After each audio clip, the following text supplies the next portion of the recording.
တဲ့ဒီခေါက်မှာတော့မရဘူရာအိုက်ကွန်မှာရှိတဲ့ချင်းလုံး hostel ဆိုတဲ့နေရာလေးမှာညအိတ်3ရက်ဖြစ်သွားတက်ဖြစ်ခဲ့ပါတယ်ရှင်။အဲ့တော့အဲ့ hostel လေးမှာနေဖြစ်ခဲ့တဲ့ okay ရဲ့ hostel stay experience လေးကို sharing လုပ်ပေးတော့မှာဖြစ်ပါတယ်ရှင်။အဲ့ဒါကြောင့်မလို့ vlog လေးကိုဆုံးဖြတ်ကြည့်ပေးကြပါဦးနော်။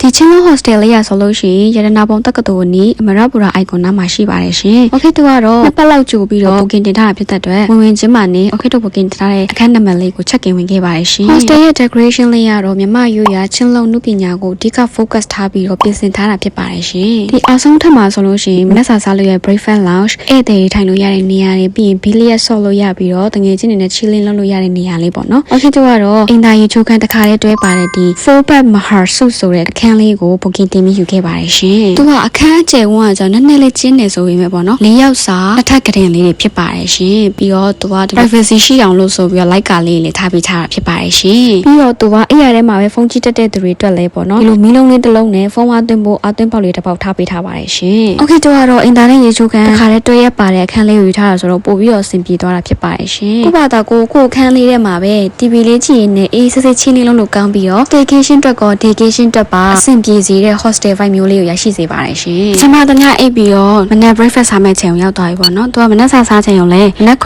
နာရီကနေ9နာရီခွဲထိဆိုပြီးတော့သတ်မှတ်ပေးထားပါတယ်။ပြီးတော့သူက24နာရီ coffee free တောက်လို့ရတာဖြစ်တဲ့အတွက် okay တို့လို coffee ဂျိုးလေးတွေအတွက်ကတော့အဆင်ပြေဆုံးပါပဲရှင်။ပထမဆုံးနေ့အတွက် breakfast လေးကတော့ဒီလိုခောက်ဆွဲအပြာအတုပ်ပေါ့နော်။အဲ့ဒါကိုချက်သားနဲ့တပွဲရယ် coffee ရယ်ငချိတ်ပေါင်းရယ်ပါတော့ဆိုတော့ရိုးရိုးရှင်းရှင်း breakfast style လေးပါပဲရှင်။ဒီတရားမနက်ခင်းလေးမှာတော့ပေါင်မုံလေးတွေပြီးလိုမျိုးပေးထားပြီးတော့မိခင်စားလို့ရအောင်ဆိုမိခင်ဆက်လေးလည်းပေးထားတယ်ပြီးရင်းရှည်တယောက်တပူးစီပေးပါရဲ့ရှင်။ okay ဒီ hostel လေးကိုလာမတဲခင်က review လေးတွေဖတ်ပြီးတော့ review လေးကိုရှာကြည့်ထားတယ်ပေါ့နော်။ဒီတချို့ပေးထားတာဒီ breakfast ပိုင်းမှာဆိုလို့ရှိရင်မနက်စာတိတ်ပြီးတော့စင်မပြေဘူးမကောင်းဘူး quality မမိဘူးဆိုပြီးပြောထားတာတွေ့ရတယ်ပေါ့နော်။ဒါပေမဲ့ okay personal experience ဆိုလို့ရှိရင်ဒီ hostel ဘိုင်းနဲ့သူ့ပြရတဲ့ဈေး quality နဲ့ဆိုရင်တော့ရိုးရိုးရှင်းရှင်း breakfast တိုင်းပုံစံမျိုးလေးဖြစ်သွားတယ်ပေါ့နော်။ 5 star hotel လိုမျိုးတော့ရွေးချယ်စရာ breakfast buffet များများဆဆမရှိဘူးဆိုပေမဲ့လည်း okay ဒီလိုမျိုး breakfast အပါအဝင်တညကို3,000 လောက်ပေးရတဲ့ quality မျိုးနဲ့ဆိုရင်တော့ဒီမနက်စာကအဆင်ပြေတဲ့ထဲမှာပါပါတယ်ရှင်။ overall ခြုံငုံပြီးပြောရမယ်ဆိုလို့ရှိရင်ဒီ hostel လေးက